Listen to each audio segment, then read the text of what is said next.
こんにちは。整理収納アドバイザーの七尾明子です。今回は一番簡単なお片付けのコツ5か条をご紹介します。このチャンネルでは収納や片付けを中心とした暮らしに役立つ情報を発信していきますので、ぜひチャンネル登録をよろしくお願いします。まずお片付けに取り掛かるときに一番最初に立ちはだかるのが、そもそもやる気が起きませんというものです。散らかっている家を見てそろそろ片付けなきゃと思うものの、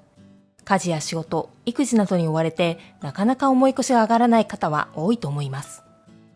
そんな方がまず押さえたいポイントは、最大限までハードルを下げるということです。やる気が出ないのは勝手に自分の中でハードルを上げてしまっているというのも原因の一つです。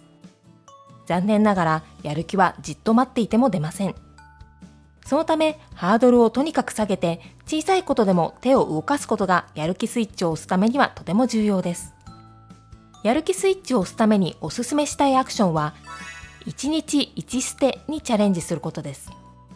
まずは1日最低1つ、どんなものでもいいので捨ててみましょう。捨てるのは明らかにゴミというものでも構いません。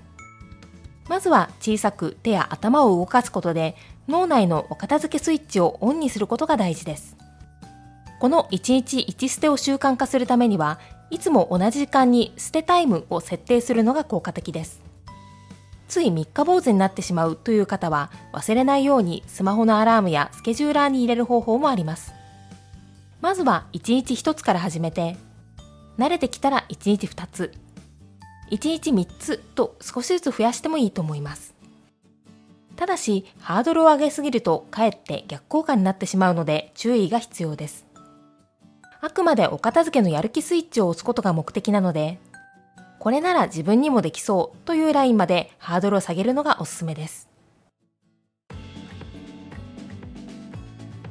お片付けのやる気は出てきたものの、次にぶつかりがちな壁が、どこから手をつけたらいいかわからないというものです。いざ片付けようとやる気を出してみても、家中どこもかしこも散らかっていて、どこから手をつけたらいいかわからないと悩んでしまう方はとても多くいらっしゃいます。そんな時に意識したいポイントが、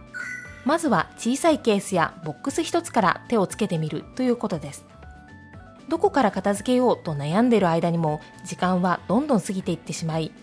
その考えている時間そのものがもったいないとも言えます。そこでまずはどこでもいいので、目についたところから小さく片付けにトライしてみましょう。目についたところのお片付けで実践していただきたいのが、プチ全部出しです。まずは小さいケースやボックスの中身を全部出して、よく使う1群、たまに使う2群、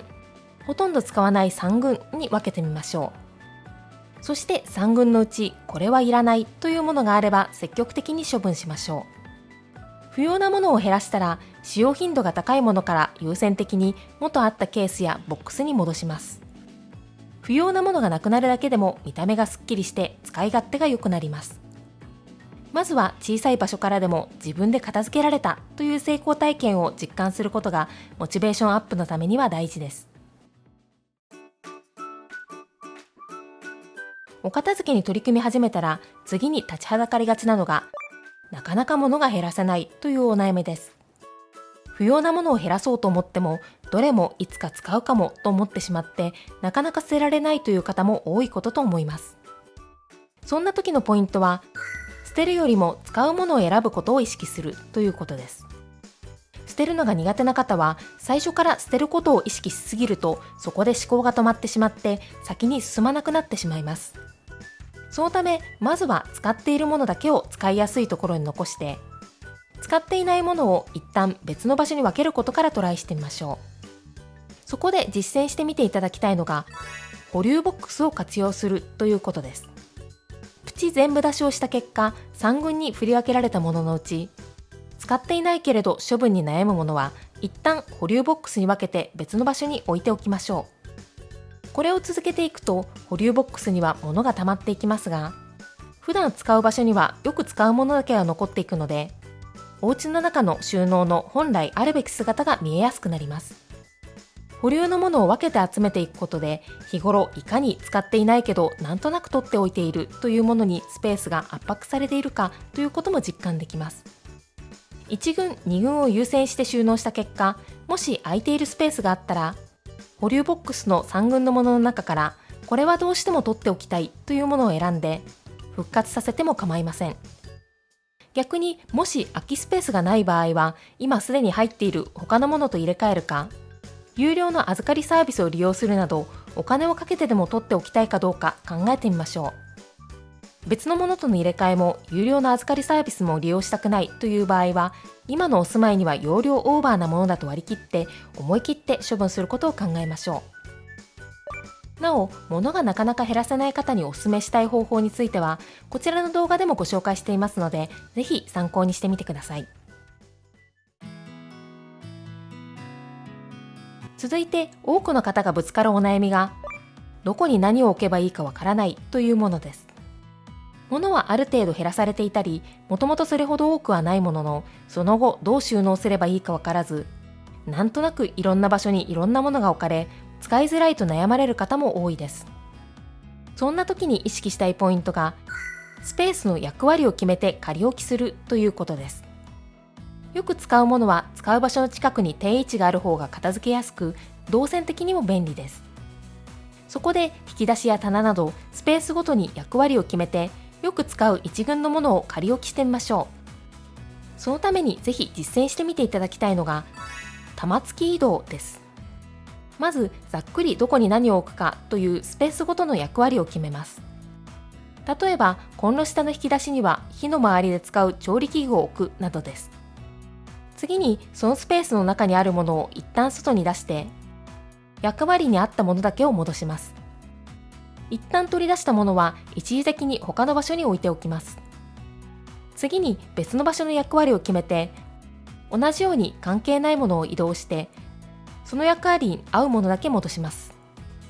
これを繰り返していくと、少しずつあるべき場所にあるべきものが収まっていき、物の定位置がだんだん決まっていきます。なお、物の定位置の決め方については、こちらの動画でも詳しくご紹介していますので、ぜひ参考にしてみてください。そして最後のお悩みが、収納用品の選び方がわからないというものです。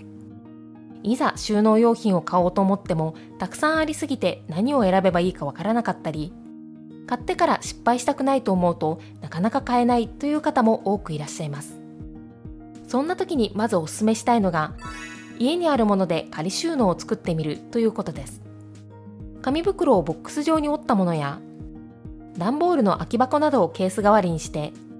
一旦収納したいものを仮置きしてみましょう。そうすると、だいたいどのくらいのサイズのケースが何個くらい必要になるのかということがイメージしやすくなります。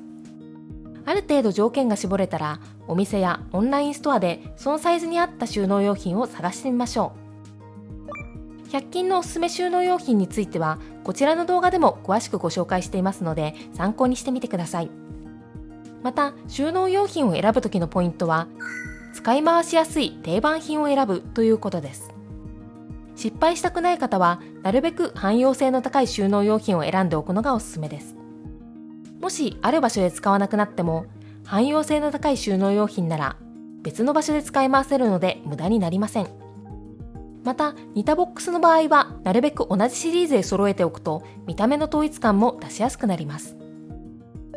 なお、特に失敗したくない大きめの収納用品や収納家具の選び方については、こちらの動画でも詳しくご紹介していますので、参考にしてみてください。いかがでしたか？まずはこれなら実践できそうという簡単なことから、ぜひ一つでもチャレンジしてみてくださいね。最後にこの動画を気に入ってくださった方は、チャンネル登録とグッドボタンをぜひお願いします。それではまた次の動画でお会いしましょう。